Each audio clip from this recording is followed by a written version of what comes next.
Tureketie kwihanda wega thaa imwe cia hwaini muthenya wa tariki 7 mweri ni wa Januari mwaka ni wa 2026 twekwamukira na moko mothe meri wigwe wi mucie guku ni Kiheo TV kihumo kia witikiriku ari metha itu ya mohoro ya Kiheo kabiro thaa imwe ni tuoka twibembaine na maria tukuhaririirie ithaa-ini riri mutwathiriri na njira ya ciiko ni we Sharon wa Gicuhi ni nani Ngagiteka Joyce Wanjiku wa Mwangi na tukirikira mohoro ni maitu ni ati ituria kiha niragumeire gicagi gia Kariet wadi ya Sangamian gicigo bunge kia Narok ya muhuro thutha wa andu atatu gukua kurumirira ngucanio ya ugai wa mugunda wa eka imwe. Vincent Chinchir wa ukuru wa miaka 37 oragete muru wa ithe Geoffrey Chirchir thutha wa kumutharikira na banga munore na gucoka kuhundukira muthuri wa itura uria ugukite gutwithania cira wao na banga o ucio na kumuraga. Aikari magete Kambu mekinyirie na kuhithukira Vincent makimurumia bara ya githigithanio nake mamuraga.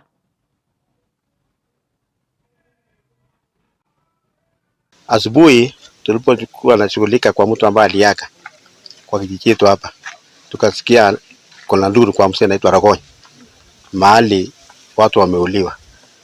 Tukakimbia tukapata mtu anaitwa Victor ameua ndugu yake na village elder.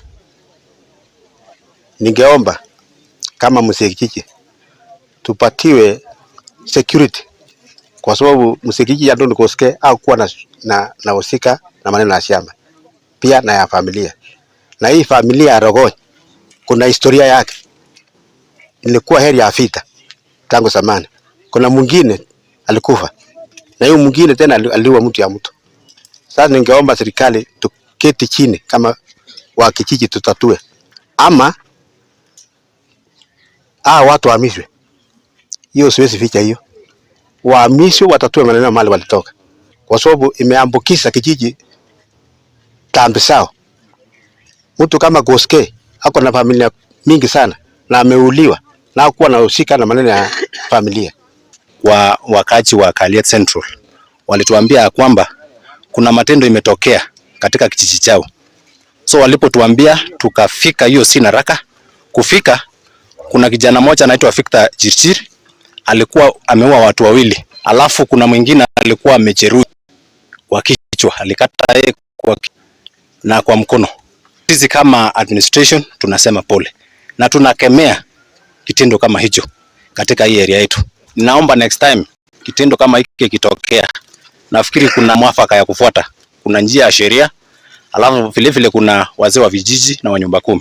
Kukiwa na mzozo ya shamba, mtu aripoti hiyo maneno kwa mtu wa nyumba 10 ama mzee wa mtaa, ndio hiyo maneno itatuliwe, iweko kwa meza, inyoroshwe vizuri. Nimekuja na backup nisaidie mwenzangu Edwin kwa hii visanga. Nasema tu pole kwa hao waathiriwa, familia mzima na kijiji na sublocation mzima. Naomba pia kitendo kama hiki, kama msoso ya shamba iko vile mwenzangu amesema, kuna njia mwafaka ya kufuata, hasa kuanzia village elder kwenda juu.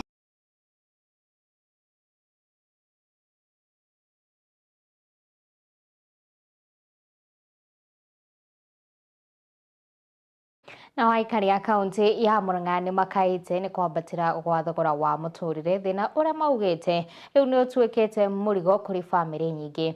Mwingi uyu ugite indo cia bata na cia kuhuthika oro muthenya itiragurika kumana na thogora wacio, makiuga riu murigo uyu ni urituheire muingi. Hii maisha imekuwa ngumu juu tulikuwa hakuna pesa, hakuna kibarua. Sasa tulikuwa tunakaa hivyo, ukipata kibarua ni ya kufua unalipwa 300. Sasa 300 utafanyia nini? Unakula tu siku moja, kesho yake mnalalia, hakuna kibarua, mnakaa hivyo. Unangojea siku 2 kama 3 ndio upate kibarua.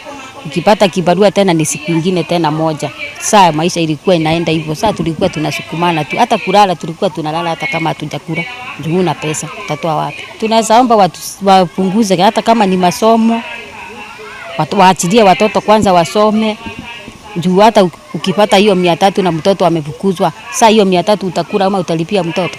Vitu za mijengo zimekuwa zimepanda juu sana. Ukiangalia simiti, mawe na vinginezo. tunauliza serikali iangalie, ipunguze hiyo tax, angalau kila mtu aweze kujijengea nyumba. Tunaangalia mambo ya affordable houses ambazo kila mtu anaona ati anaweza jichukulia yake, lakini si kila mtu. Tufanye hivi, tuangushe hii tax, alafu kila mtu atakuwa anajijengea nyumba yake. This affordable housing, stop building them in the same place. There are people with the land, but they don't have money to build a house like this, but they have the land. How do you promote them? You can come and build their houses, or you can lower the cost of cement and give them affordable loans that have no interest, so they're able to build their own house. Right now the cost of living is so high, the food is so high. Now they are coming and giving up food, and we are not supposed to be given food. We are supposed to plant our own food, but because the cost is so high, they are using it like a target to give free food so that people can vote for them later. We are not going to allow that. Give us the seedlings, give us the irrigation water, we will grow our own food. If only the government can come through and lower the cost of living. Because now you will see something like this has happened, such a family has been left with such a good house. But are they going to sustain their livelihood? The food, the kind of things that they do, whatever their means, you know, there are kids who are learning. And now some of these things have really been affected by what we've been talking about, the cost of living. And so it is just a cry to the nation, the government, kindly, where possible, lower the cost of living so that we are able, at least people can be able to run their own lives without strain or struggles that we've been experiencing. Nake uria wari muikariri wa kamiti ya budget bunge-ini na uria niwe mubunge wa Kiharu Ndindi Nyoro ni amurikite uria kigina gia githomo gikoretwo gikirekererio mathukuru-ini, akiuga ucerithiria wa kigina giki ni thirikari ni ugwati munene hari githomo. Augite thirikari ithiite na mbere na kuongerera mathire mathukuru-ini ni kuremwo kuriha mbeca ciothe ihinda-ini riria riagiriire. The schools are opening, and as the schools reopen, the preparation in terms of the preparedness on the side of government and the government institutions is very important. But of key highlight that I want to again buttress is the issue we've been discussing, and we talked about it even last week. I want to laud all Kenyans and my brothers and sisters in the media, and also other leaders who put up their voice against the ostensible plan that was there to increase school fees, and especially for this secondary school, by way of cutting capitation. That plan was there. I am sure I have engaged even with many people from the media who have also gone ahead to check from the principals in our day secondary schools. They had already actually issued the fee structure, which was indicating the plan that was there for the government to increase school fees by 9,300 shillings. That plan was there. It had been already effected. But I want to thank all Kenyans for putting up their voice against the increment of the fee for day secondary schools, because at least now learners can breathe and parents can breathe. Unfortunately, the government responded, but they fell short of the truth. And for the first time, we saw the government really playing a lot of public relations with the release of capitation. I thought it is an obvious thing. It's like when we pay salaries to the civil servants, and then the government puts up a advert telling Kenyans they have paid salaries for civil servants. There are things that are obvious. One of the obvious things is to set capitation to our institutions of learning.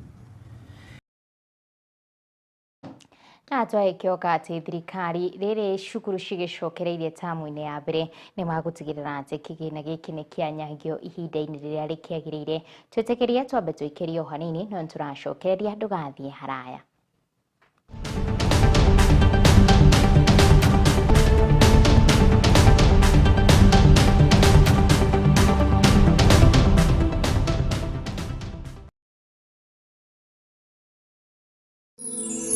ino ni station ya Kiheo TV, kihumo kia witikiriku.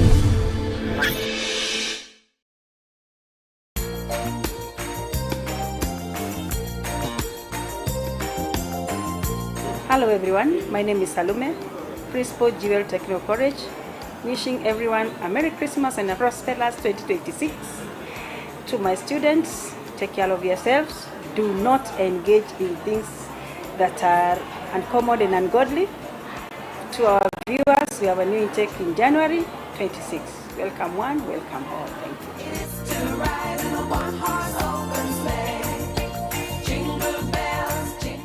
Kuru wa Jewel Institute of Advanced Driving toekaine ni kuruta matereva a gikiro kia iguru mari na uigiririki munene barabara-ini.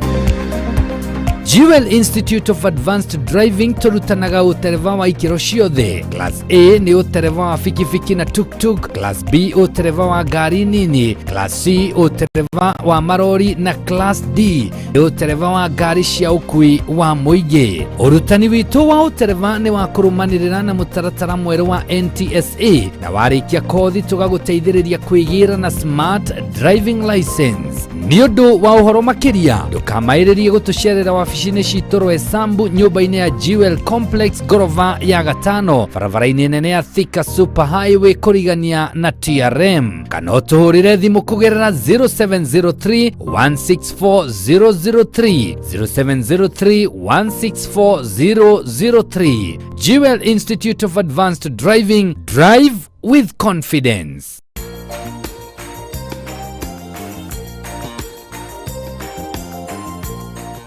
Kwa maritwa njitagwo Pastor Vivard au Chaplain Vivard Magina na urerorera Kiheo TV na Dithemba ni kinyite ni mahinda ma Christmas renda kumu wish Merry Christmas. Christmas iyurireirwo ni wega wa Ngai, iyurireirwo ni mahinda mega na mugithi na barabara Ngai aromukinya kuria murathie, Ngai arotwarana na inyue na turirikane undu umwe.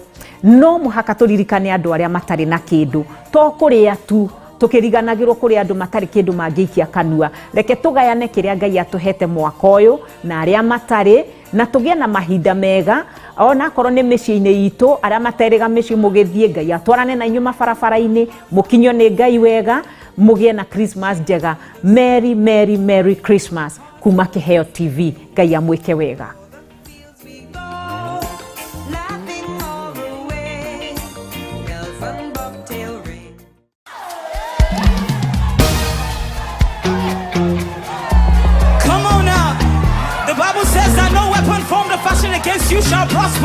Thaburi igana rimwe ria 22 ni ndakenire riria manjerire atiri ni tuthie nyumba-ini ya Jehova.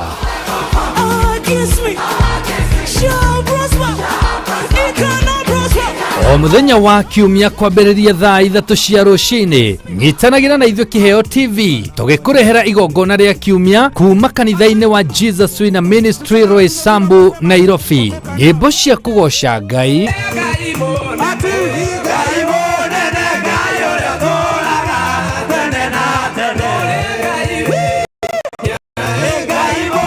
tunaomba upako wako na neema yako mahali hapa Bwana Yesu mwana wa Mungu. Tunakuja kinyume na kila kazi ya shetani, kiugo kia Ngai na utungata wa Roho Mutheru. Wacha nikuambie hapa kuna there is a covenant here. There is a covenant here. There is a covenant here. Na nimesema leo yule yote ameingia leo, yule ameingia mwaka huu kuna utukufu mpya, kuna nguvu mpya, kuna upako mpya. Ni o kiumia kwambiriria thaa 3 cia ruciini o haha ceceni-ini ya Kiheo TV, kihumo kitikiriku.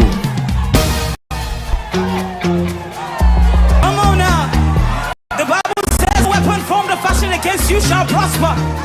If this is your confidence, I want you to dance like you never danced before.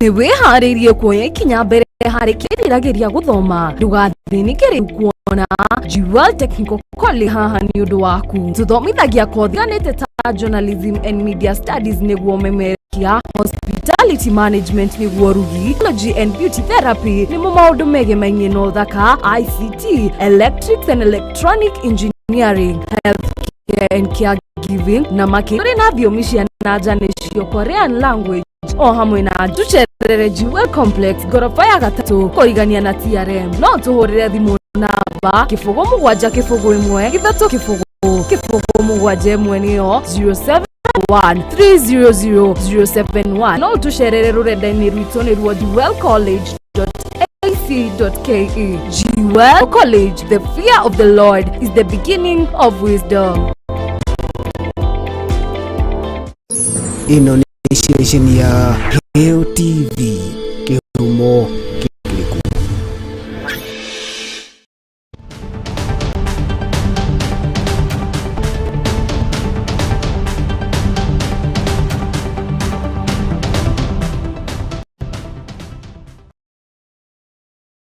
Twacokereria ikereka-ini ritu ria keri ria mohoro kuria amemba akaunti ya Siaya ni morio kuhanyukia kuhetukia ukinyaniru wa watho uria wiriga kuhetukio ni mbunge ya kaunti ya Siaya wa kugitira atumia na athuri a ndigwa makiaria hindi ya unyagia wa igina Shako Marajiki wa dini ya Siaya Township Tabitha Ogutu na uria niwe murugamiri wa mubango uyu augite maya kwaga kwirahira wega wa watho uyu angikorwo mitaratara mirumu ya urutithia wira waguo ndugwikirirwo.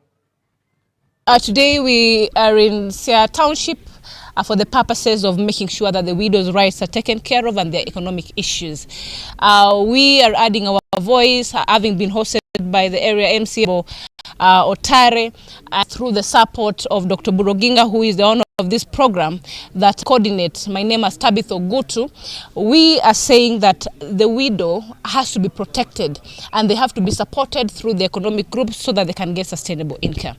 I am also urging the County Assembly of Siaya, led by our Honorable Speaker of the County Assembly, who is also Honorable Jojo Kode, that through the leadership of the County Assembly, the bill that was passed was a very progressive bill that, if the process of implementation and policy frameworks are hastened, is going to help deal with the many issues that the widows face, not just economically, but the legal issues that they continue facing. So I'm urging that let this bill start working, having been passed, and I know that Honorable Tare, that is represented here and is working very closely with the widows, will help push this in the County Assembly, and through the leadership of the Speaker, I know that this is going to be solved. So we are urging the community that the widows' issue is not a one-man issue. It is an issue that needs to be handled with everybody. Do not let a widow suffer while you are seeing. Let us protect a widow. They are a community responsibility.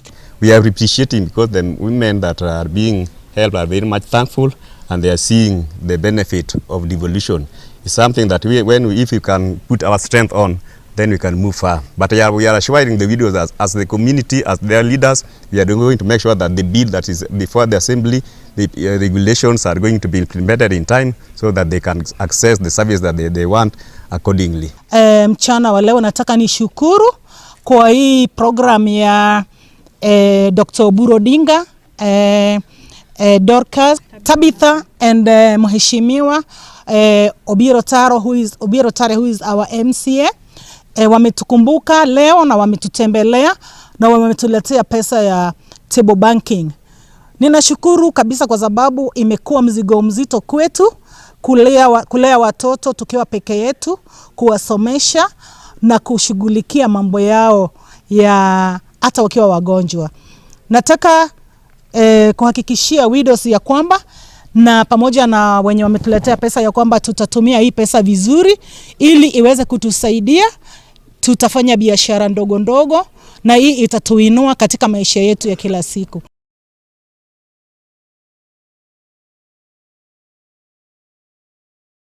Na watatiri moretio gwithemana na kuingiria uteti sekta-ini ya macani ili marongoreria kumurika mathina ma arimi na kwagirithia urimi uyu hamwe na kumateithiriria gwetha thoko njega cia kwenderia magetha mao.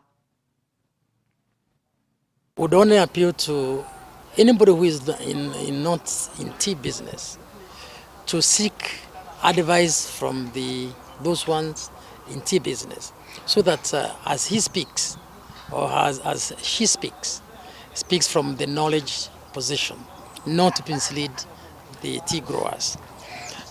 Some of the pronouncements we have heard from people not coming from the tea area have been misleading. So we'd ask that whoever wants to talk about tea business, please consult, and they will consult freely. Most of the statistics are public. Please look at those statistics. And therefore, when you talk with the facts, not to mislead the farmer. There is a proposal in Parliament to reduce this number to 3, and with Jeddah to about 5. The contention here is how do you move from 6 to 5? How do you rearrange the boundaries? The farmers are already accustomed to 6, and they elect 6 directors from their electoral areas. That is contention. We do believe that with the turnovers that are with these factories, there's a need to retain 6. But the Parliament has the final say on this one. Last year, fertilizer came late. It's being distributed now. We want to apologize for that lateness. However, I also informed all tea growers that this year we are hoping that we'll be able to bring the fertilizer time in the month of June, July. And we are working towards this particular target. And we think that whatever we are doing will achieve that target.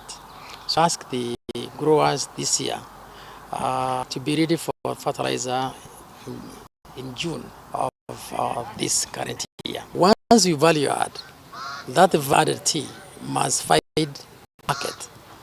How do you get that market? That's the major problem.